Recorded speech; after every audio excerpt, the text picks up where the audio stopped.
key report for June just released. Consumer prices jumping 9.1% year over year, the biggest gain in 40 years. Here to react, former Reagan economic advisor Art Laffer. And Mr. Laffer, we may have to interrupt you when the president takes the podium. So you look at this number, and it's pretty easy to understand why so many people in his own party don't want Joe Biden to run for re-election. Yeah, that's very clear. But what's also clear is this inflation number is accelerating.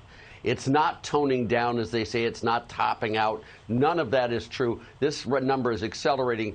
When you look at the construction of this number, the number that was dropped off 12 months ago was a very high number. So this number should have dropped quite substantially. I thought down to about 8.2, but instead it's 9.1, which means we've got an inflation problem of incredible proportions, and there's no slowing down. It's accelerating. All right, so Art, the average American family, how does this affect them, and will we continue to see these numbers go up and up and up?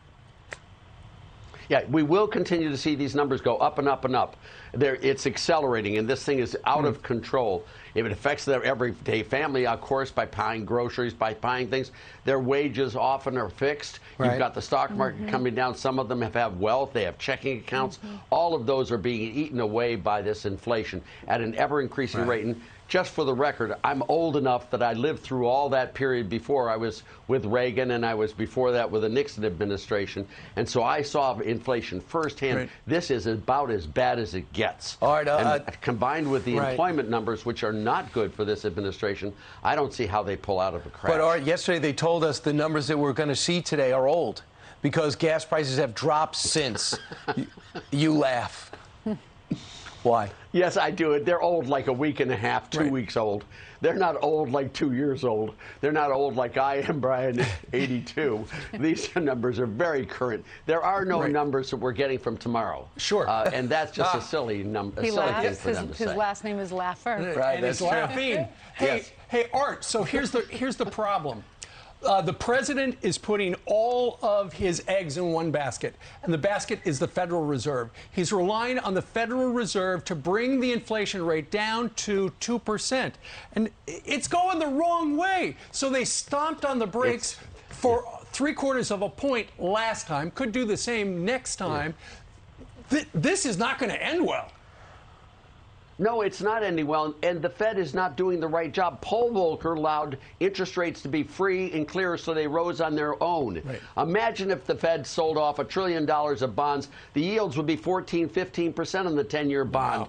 It's not doing that, so they're not getting it under control. They're allowing it to continue to rise. Then they're going to have a real problem a year down the road. What about recession? That's the thing that I worry about. Do you predict a recession? Well, a recession looks very imminent.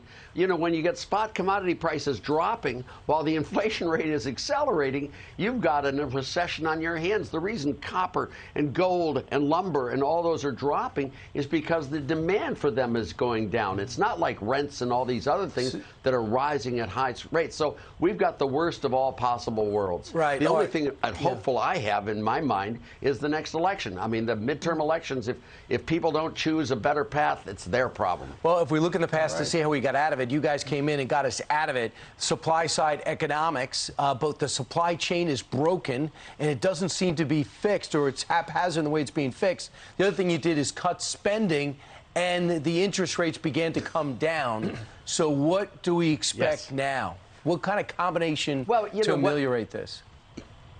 Yeah, well, the combination is tight money, letting interest rates rise to where they should rise, and then tax cuts to increase the supply of goods and services. That is the way we brought it down in the 80s. That's the way it can be brought down now. But when you look at what Schumer and Manchin and some of these are talking about is a Build Back Better light, which is just the exact wrong thing they're doing. They should be cutting taxes, and they should be cutting spending. That's what needs to be done to bring this under control and let interest rates seek their own level. They want to raise the corporate tax rate again. I know, it's crazy. It is the crazy. Corporate tax rate is one of the most successful things that has happened in the last half century. And they now want to reverse it. They do. How crazy is that? By the way, Art is speaking at Freedom Fest. It's streaming on Fox Nation, so check that out. Do we have time to ask one more question? I was going to ask him about. I was going to ask you about this. You know, the president is in the Middle East to beg Saudi Arabia to give us more oil. We don't need to ask them. We could be energy independent, but you know what? He does not want to do that because, of his green agenda. Yeah, we were energy independent when Trump left office. We really were. We were in good shape, and now we're about 2 million barrels a day below where we should be.